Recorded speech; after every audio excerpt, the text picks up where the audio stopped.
ముందుగా ఇక్కడికి వచ్చేసినటువంటి మీడియా మిత్రులకు, నా దళిత సోదరులు అన్నదమ్ములకు అందరికీ ధన్యవాదాలు, నమస్కారాలు తెలియజేస్తున్నాను. నేను రెండే విషయాలతో దీనిని ఖండిస్తా ఉన్నాను. ఈరోజు జరిగిన విషయాన్ని, గతంలో వైసీపీ ప్రభుత్వంలో ఉన్నటువంటి సాయి ప్రసాద్ రెడ్డి గతంలో వైస్ చైర్మన్ నరసింహన్ అనేటువంటి వ్యక్తిని కులం పేరుతో ఎన్నోసార్లు దూషించిన సంఘటనలు ఆదోని ప్రజానీకానికి అందరికీ కూడా తెలుసు. ఆ విషయాన్ని గతంలో అక్కడ పార్టీలో ఉన్నటువంటి నా దళిత సోదరులు, వైసీపీ పార్టీలో ఉన్నటువంటి వైసీపీ నాయకులు ఎందుకు ఖండించలేదని ఈరోజు నేను ఈ సభాముఖంగా తెలియజేస్తా ఉన్నా. ఆ రోజు ఎందుకు ఈరోజు చేసినటువంటి ధర్నాలు కానీ ర్యాలీలు కానీ ఎందుకు చేయలేకపోయారు అంటే, వాళ్ళ మోచేతి నీళ్లు తాగుతూ వాళ్ళు చెప్పినట్టు వాళ్ళ అన్నగారైన వర్గాలకు గేట్లు బయట కాపలా కాయడానికి ఆ రోజు వాళ్ళు భయభ్రాంతులకు గురి చేస్తే భయపడుతూ బతికారు. ఈరోజు మా ఎమ్మెల్యే పార్థ సారథి గారు స్వేచ్ఛ ఇచ్చారని ఈరోజు రోడ్ల మీదకి వచ్చారు. సంతోషం, మేము ఈరోజు గర్వంగా చెప్పుకుంటున్నాం. మా దళిత సోదరులు ఐక్యత వచ్చిందని చెప్పుకుంటా ఉన్నాం, మాకు ఆనందంగా ఉంది. అలాగే 2 రోజుల క్రితం సాయి ప్రసాద్ రెడ్డి కానీ ఈ వైస్ చైర్మన్ నరసింహులు కానీ ప్రెస్ మీట్ ఏర్పాటు చేశారు. దాంట్లో కూడా ఎస్సీ సర్పంచ్ పదే దూషించారు. ఈ సంఘటన ఎక్కడి వరకు దారితీస్తుందో దానికి సమాధానం కూడా మాకు కావాలి. వీడియో ముఖంగా కూడా తెలియజేస్తున్నాం, మా దగ్గర వీడియో కూడా ఉంది. ఎస్సీ సర్పంచ్ అని పదే అన్నారు.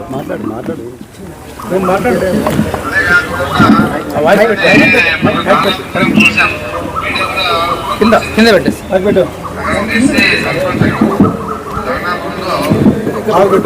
సౌండ్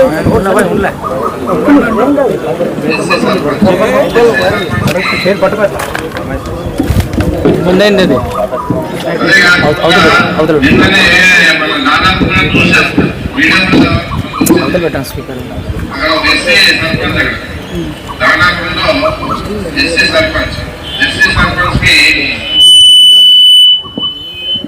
ఈ విధంగా ఎస్సీ సర్పంచ్ అని పదే అనడం ఇది ఎంతవరకు సమంజసం?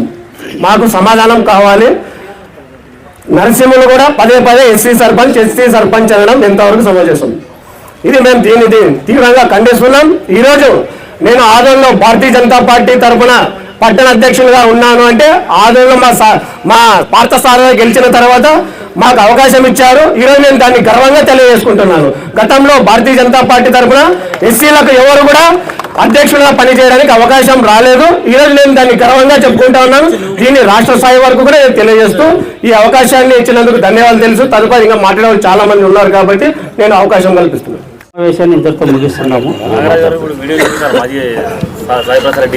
ఆయన కూడా అదే మాట చెప్పడం జరిగింది. వాళ్ళపై ఎలాంటి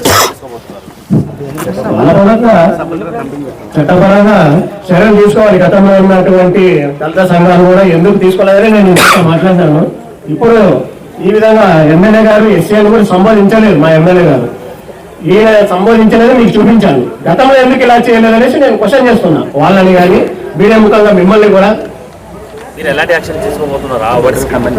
మేము కూడా సబ్ కలెక్టర్ గారికి ఫిర్యాదు చేయబోతున్నాం త్వరలో ఈ విషయం పైన. వైస్ చైర్మన్ నరసింహులు గారి పైన, మాజీ ఎమ్మెల్యే సాయి ప్రసాద్ రెడ్డి పైన. దానాపురం గ్రామ సర్పంచ్ విషయం మీద ముందుగా మొట్టమొదటిగా ఎస్సీలకు అన్యాయం జరగదని చెప్పి ఎంఆర్పిఎస్ తరఫున, మందకృష్ణ మాదిగ తరఫున మేము ప్రెస్ మీట్ నిర్వహించడం జరిగింది. ఆ ప్రెస్ మీట్లో మా డిమాండ్స్ ఏమంటే, ఎస్సీకి జరిగిన అవమానాన్ని ఖచ్చితంగా దాన్ని రూపు మాపాలని ఒక ఆలోచనతోనే మందకృష్ణ మాదిగ తరఫున మేము ఒక ప్రెస్ మీట్ పెట్టాము. ఆ ప్రెస్ మీట్ ఏమని పెట్టాము, ఎమ్మెల్యే గారు ఆ జరిగిన సంఘటన మీద వివరణ ఇవ్వాలి. రెండోది, కృష్ణమ్మ ఎమ్మెల్యే గారు క్షమాపణ చెప్పాలి, బహిరంగంగా క్షమాపణ చెప్పాలి. క్షమాపణ చెప్పలేకపోతే మందకృష్ణ మాదిగ ఆధ్వర్యంలోన జిల్లా వ్యాప్తంగా కానీ రాష్ట్ర వ్యాప్తంగా కానీ ధర్నాలు చేపడతామని మేము డిమాండ్ చేశాము. మా డిమాండ్కి ఎమ్మెల్యే గారు, కృష్ణమ్మక్క గారు ముందుకు వచ్చి మేము ఖచ్చితంగా బహిరంగంగా క్షమాపణ చెప్తాము, మీ సమక్షంలోనే క్షమాపణ చెప్తామని మమ్మల్ని పిలవడం జరిగింది. మా సమక్షంలోనే క్షమాపణ చెప్పారు. క్షమాపణ చెప్పిన తర్వాత కొంతమంది దళిత సంఘాలని, మా దళితులే ఒక మీటింగ్ ఏర్పాటు చేసుకొని ముందుకు పోతున్నారు. ముందుకు పోతుంటే మేము ఎక్కడ మా దళితుల్ని మీరు ప్రోగ్రాం చేయొద్దండి, మీరు ఆపండి అని ఎక్కడా మేము చెప్పలేదు. మేము చెప్పలేకుండా మీకు చేసే ప్రోగ్రాంలు చేసే హక్కు ఉన్నది, అడిగే హక్కు ఉన్నది, ఖచ్చితంగా మీరు అడగాలని చెప్పి డిమాండ్ చేయాలని చెప్పి మేము ఆలోచనతో మేమున్నాము. కానీ ఈరోజు చిక్కం జానయ్య అనే వ్యక్తి మీటింగ్లోన సర్పంచ్కి అవమానం జరిగిందో లేదో కానీ ఈరోజు ఆదోనిలో ఉండే మాదిగలకంతా అవమానం జరిగే విధంగా చిక్కం జానయ్య మాట్లాడినాడు. మందకృష్ణ మాదికి చెప్తే మేము ఇంటికి పోయినామంట, ప్యాకేజీలు తీసుకొని మేము పోయినామంట. మన డిమాండ్ ఒప్పుకున్న తర్వాత, మన డిమాండ్కి తల దించిన తర్వాత ఏ రకంగా వాళ్ళని మనం ఖండించాలా? ఒక్కసారి ఈ ఆదోని ప్రజలు, ఈ దేశంలో ఉండే మాదిగలు కానీ ఒకసారి తెలుసుకొని, దళితులు కానీ చెప్పండి ఈ విషయాన్ని. మన డిమాండ్కి వచ్చిన తర్వాత మనం ఏ రకంగా వాళ్ళని మాట్లాడాలా?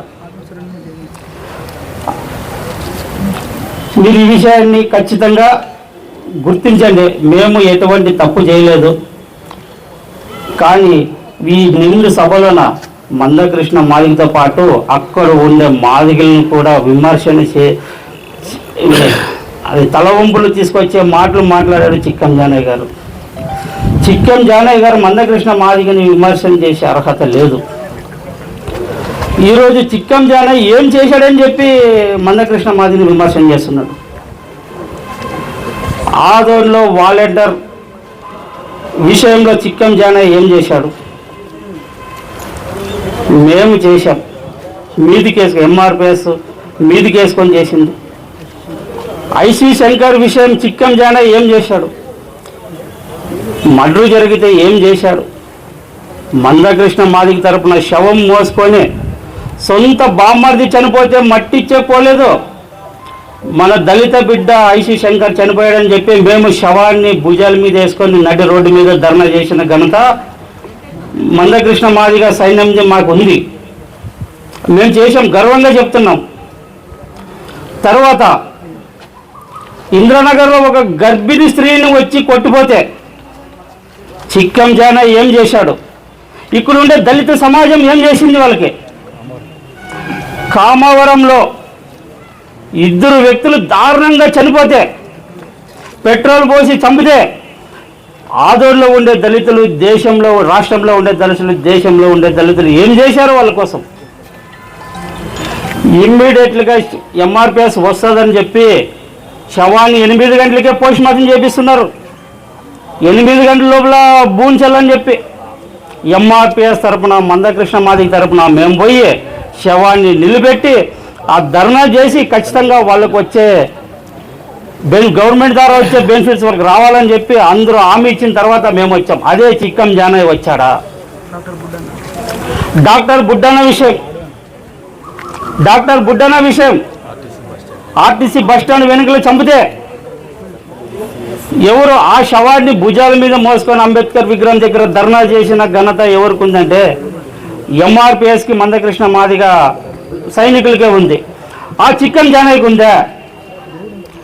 చిక్కం జానయ్య 15 సంవత్సరాల నుంచి నేను ఉద్యమాలు చేశానని చెప్తున్నాడు. 16 సంవత్సరాల నుంచి నువ్వు చేసిన ఘనత ఏమి? నువ్వు ఏం సాధించినావు?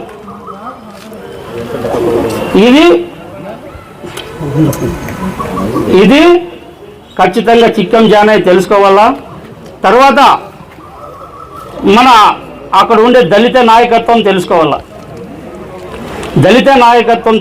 కొంతమంది రాజకీయ ముసుగులో ఉండి ఈ దళిత నాయకులని చెప్పుకుంటున్నారు తప్ప ఒరిజినల్గా దళిత నాయకత్వంలో పనిచేసే వాళ్ళు ఎక్కడా లేదు. ఈరోజు ఒక ఎమ్మెల్యే కూడా ఆయన సమక్షంలో తప్పు పూర్తి స్థాయిలో కావాల్సిగా జరిగింది కాదు, పూర్తి స్థాయిలో ఇది కించపరచండి అని చెప్పింది కాదు, అనుకోకున్నట్లు జరిగిన విషయం అది.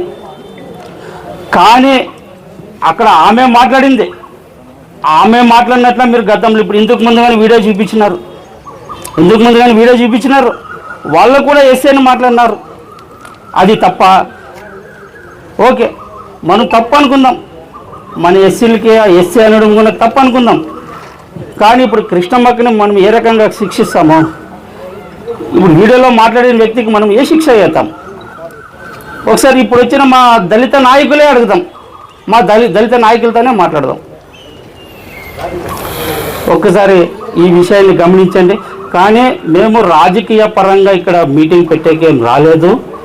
ఆ బహిరంగ సభలో ఉన్న మందకృష్ణ మాదిని విమర్శన చేసినందుకు మేము దానికి మేము డబ్బు తిన్నామని ఆయన చిక్కం జానయ్య మాట్లాడినాడు.